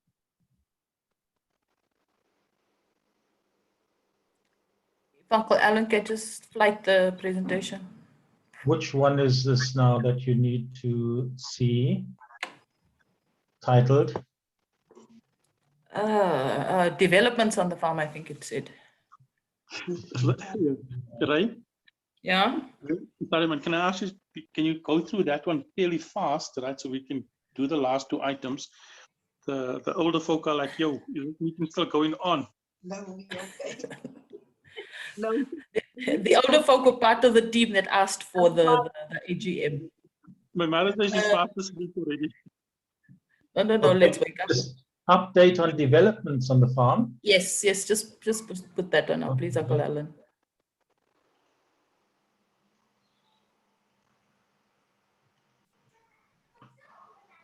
16 pages. No, it's a lot of just visuals. Next slide. That's the irrigation system that has been installed. We do need to just upgrade it if we're going to go back onto the plantation, because Mark has not planted a winter crop. There are considerations between him and I to actually just put in a summer crop in the next month or so. It's going to take a bit of financing, but that is what was happening on the area where the old millies used to be on the farm. Also the fencing that Haley referred to earlier on when we were speaking about the site plan. The plantation, this is the fence that runs around along the road around the plantation. And then also the fencing that has happened around the homestead. There's also some of the materials that were transported to the farm, and there's also some damage that has been done to some of the water tanks. We do believe that the person who's in the family that we're evicting caused the damage to the water tank. Next slide. Uncle Alan, right. That was the construction of the dam at the time. Next slide, Uncle Alan. Okay, that is the ablution facility that was put up. And as you can see, there's quite a bit of work that needs to be done on the ablution facility. It does have the basic toilet, a shower and a basin, but we obviously do need to tile the wall, plaster the walls, tile the walls, and then also just tile the floor. There was some damage to the door of the ablution facility by a cow. That door was repaired, but it still needs to be replaced. There's a temporary kitchen that was constructed on the farm just to ensure that when we do go to the farm, that we're able to at least cook under a shelter, and then also just to sit and have a place where we can get together. It's a very temporary structure, but it does provide the type of place where we can sit and cook and just be with one another. The wind and the rain on the farm is not a friendly aspect that you want to deal with. So the structure was constructed and it's exceptionally basic, but it serves the purpose for now. Next slide. This is the plantation and the food gardens. Uncle Alan, if you can move down. Those are the tractors that were tilling the soil. This is a very expensive endeavor to get the tractors to till the soil. And then also that some of the produce that has come out of the plantation. I brought some of the chilies from the plantation back to Joburg. I made some exceptional chili paste. We've harvested brinjals, green peppers, spinach, chilies, potatoes, millies. So the farm does have the potential to actually produce a crop. Next slide. Can move down, Uncle Alan, please. It's already moved. It just takes time to transfer. Okay. Road infrastructure during 2012. The municipality asked whether they could upgrade the road on the farm. We also need to understand that this was not something that was paid for by the Bowers family. I went down and supervised that particular process. But over the years, since 2012, the road has deteriorated.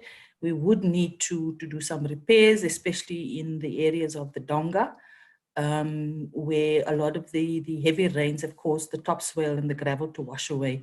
So there needs to be a lot of work done, not only in the Donga, but on the road after the gate coming into the farm. Next slide. Some other activities. Some of the trees, the older trees have fallen down. We've had to get in somebody to come and clear the trees and cut up those trees because they do present a fire hazard. Some of the cows that are on the farm, we've done some tanning of the cow hides. We've also done a lot of the upgrades or just cleaning up of the graves. There was a big group on the farm and we put some cement on the stones just to hold it together. Then we also had sponsorship of the signs and a number of other sponsorships, like we organized some computers for the school from Nedbank. And there are little things that will still happen. We've also had book and curriculum material donations to the school. The signs on the school, the signs at the entrance of the farm were also donations from the family. And then the next slides are just pictures of when we have been on the farm. There's Uncle Henry and Auntie Clara's in conference there. We've had some horse riding. It's really provided a lot of cohesion for the group that does come to the farm. And we want to encourage a lot of the family members to come and spend at least a weekend on the farm. It really has the ability to pull us together. The following pictures, 3 of the people in the pictures have passed on. Uncle Basil passed on in June. Mark's father passed on 2 years before that. Uncle Becky, who is a unofficial family member, has also passed on. So we've had to bury a part of that generation on the farm. Auntie Val and Uncle Norman have also become regular visitors on the farm, which is really, really good. Next slide, move on. And that's it. Thanks, Uncle Alan. Thanks, Barry. I think the issue that we do need to discuss and we need to be honest about is that the issues raised by Michelle and Duncan and even Uncle Alan around a presence on the farm relate to the types of activities that aren't necessarily big money spenders, but or the scale is not what we would like. But the plantation did provide a lot of feedback to the community because it also provided a little bit of wage into the pockets of the community members who worked on the farm. And then all the other issues around the water reticulation, the water pipes, the storage tanks, the pump house, the building of the dam, the fencing, all of that requires money. And it is a consideration that we need to look at. And as Duncan is saying, and Uncle Alan is saying, that we do need to get an idea of exactly what it takes to fund an operational concern. And it is a consideration on whether we need to ask some of our family members whether they really are interested in being on the farm. So I'm hoping that that particular process will actually just consolidate or centralize control in some way so that the people who are interested will retain and be operational on the farm. It really is an issue that does cause a lot of concern with those who do want to be operating on the farm. Thank you. Barry? Yeah. Okay, Before I ask for comment, Ray, can I just apologize, man? I need to exit this meeting by 5:30, right? We've got this item to discuss, and then we've got still to discuss the communication strategy. And we were supposed to also give some feedback just in terms of where the ISCOM process has gone. Can I maybe at this point transfer the chairpersonship to you, and then I'll just exit at 1:30 because I have to get onto another meeting in case we don't conclude by then. Is that fine with you, Ray? Okay, that's fine, Barry. Okay. I think we should also try to wind up as well, you know, and True. yeah, instead of going on endlessly. Okay. Georgie raised her hand. Thank you. Just to add on to Ray, there was a mention in the exec meetings that to add on to the current projects that Ray and Mark were running, family members were welcome to join in and to actually discuss with Mark and Ray how the involvement would come about. And that's, I think that was just to also kind of open to everybody the involvement of getting planting and crops done on the farm.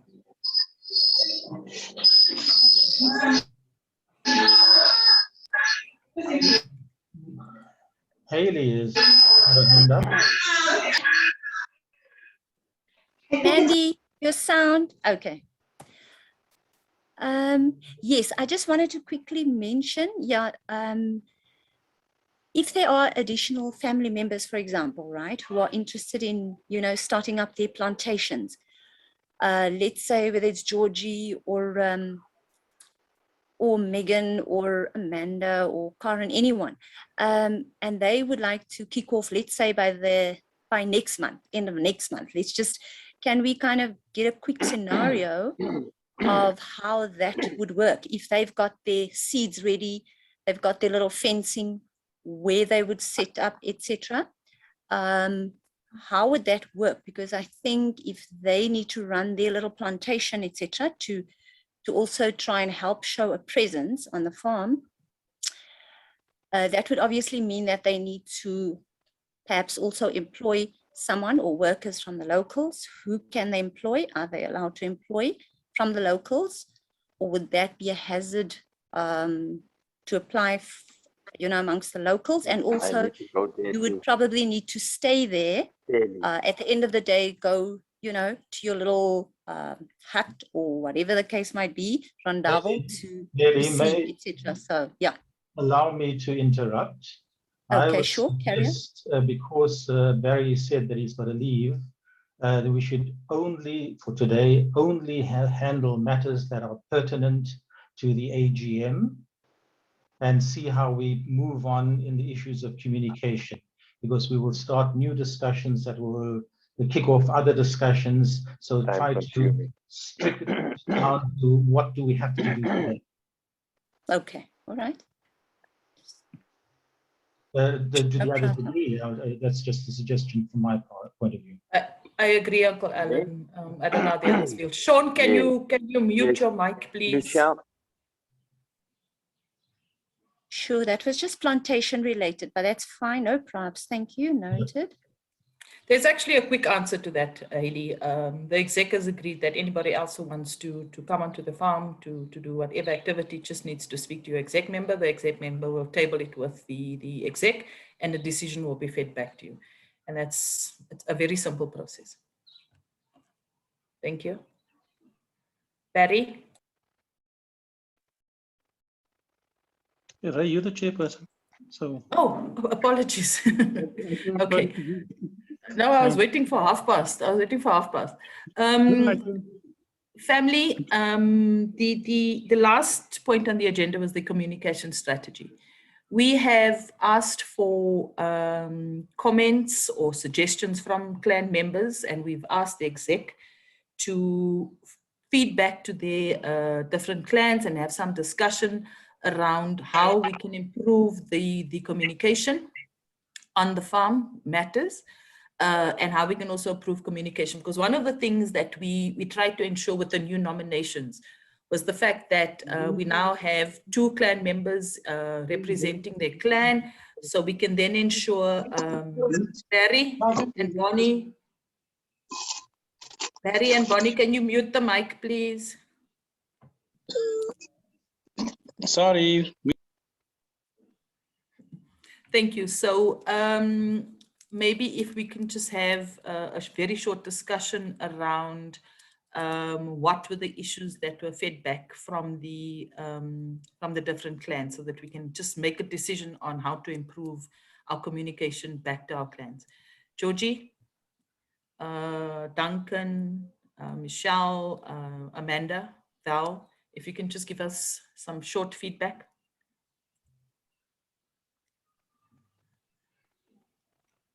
Georgie, Duncan, Penny. Sorry, Ray, I was on mute and trying to get to the unmute button. So, I mean, we haven't really, I mean, Ellen has always raised the issue around communication as being a challenge. And obviously it was always about the central repository for reports and for minutes and meetings and decisions that have been taken. So, yeah, so, you know, that is something that I think we definitely are lacking, right? Is especially the central repository for things to be taken. For example, the minutes of this AGM, right? You know, when will we send out the minutes of this AGM, decisions taken and so on. So that type of feedback is lacking. And I think obviously also just in the focus in terms of getting the things out. Yeah, so I think that is more or less it. I don't know, anybody else can add as well, if I'm missing something. Anybody else? Okay, I'll add. So yes, definitely the census is around getting a more exclusive central place to communicate all farm matters and move it away from the big group on WhatsApp where there's like extensive family members that don't even have any interest or any belong to the farm. Yeah, that's just on my side.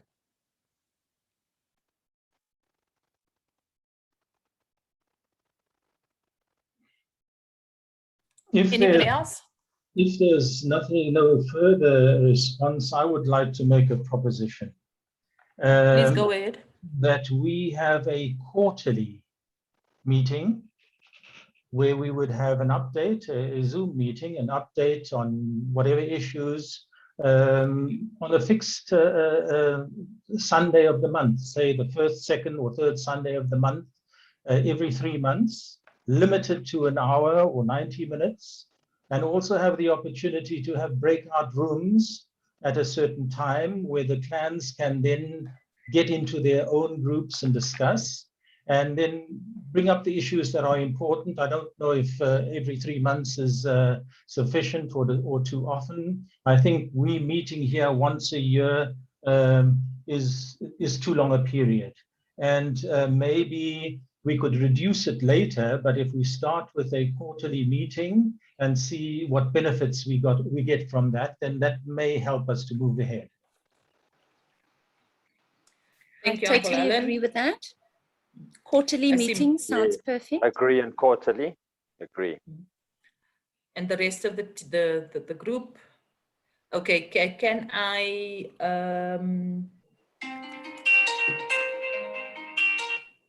I ask for somebody to formally propose that, Uncle Alan? Are you proposing that we do quarterly meetings? I'm proposing it, yeah. Okay, do I have a seconder for that? Okay, Val is seconding, right? Can we just conclude that? So what we will do is we'll have proposed dates, like Uncle Alan is suggesting, the first Sunday of the 4th month, the first week after 3 months, or the last Sunday in the month. Not the Would be a Sunday, better suggestion.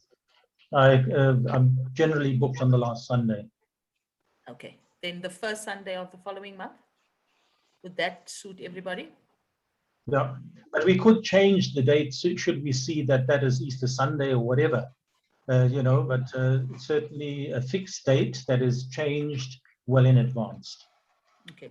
Yeah, That is Ray, can I one maybe, issue. Ray? Yeah. Sorry, man, can I maybe propose the second Sunday of each month? Because sometimes the first Sunday falls just on the month end, and then people have issues around month end. Okay, That's fine. And So with the that second proviso Sunday- that we can adapt it as need be. Okay, so what we will do is we'll send out a schedule of dates around, when these meetings will happen. And then more importantly, we need feedback from people to say that whether they're happy with it or whether we need to amend the schedule. Okay, would that be fine? Uncle Alan? Yeah, fine. Okay, everybody else? Okay, so that's in terms of meeting online. And then Okay, I'm also in getting to terms that. of like WhatsApp. So basically, there's no common WhatsApp platform to communicate. Okay, I'm going to other than the main big group that we have. I'm coming to that one, Haley. Okay. The next proposal is what Georgie mentioned, is for us to actually separate the Farm Matters WhatsApp group from that general WhatsApp group, which includes people who do not have an interest in the farm, firstly, and people who are not direct descendants of Gary and Bertha Hadebe. So the proposal is to create a separate WhatsApp group for only Farm Matters. How does the family feel about that? That's correct. 100%. I agree with that. Okay. Can I hear other views? Amanda? Agreed, Eleanor. Okay, okay, Auntie Ellie. Agree. I agree, Ray. Okay, anybody else? Is anybody opposed to the proposal? I agree. Thank you, Auntie Eileen. Okay. I agree as well. I think what we should do is change the name of these groups that that are misleading, so that we know, the others know that it is not simply this closed group. Okay. Look, the dilemma was to actually close that group or form another one. But I think we've all agreed that we just form another one. It doesn't exclude those people who do want to participate as part of the bigger Bowers family. So what the exec will do is we will create a new group, which is strictly for the farm, Zyfontein B Farm Matters. And then we can operate on that particular one. And I think then the communication won't get lost in the morning prayers and all the other issues, the birthday wishes and all of that. Yes, So, correct. yeah, we'll create a separate group only for that. The one, Barry? Right, can I maybe just also make a proposal on that group that we set up now? We have to be realistic that it's only for business matters. Like you say, there is the social group for Bowers for all the birthday wishes and family, but that group is only for farm matters, so that it's easy to. Okay. All right, Barry. Auntie Eileen, did you want to speak, or is your mic on? Can you mute? Okay, thank you. That is the next thing I was getting to. What Barry is proposing is that we create this group. It's strictly for communicating farm matters. All the other social issues will remain on that other group. If you feel you don't want to participate in that particular one, it's a personal choice.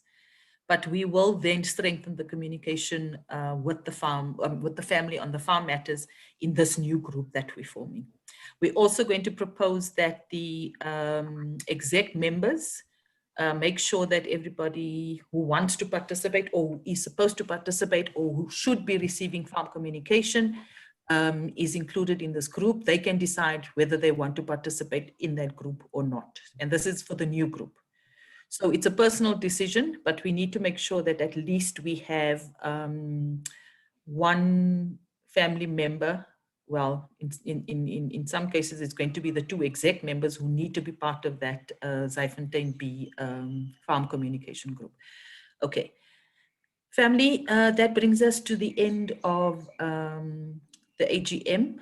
There are resolutions that have been taken with this particular forum.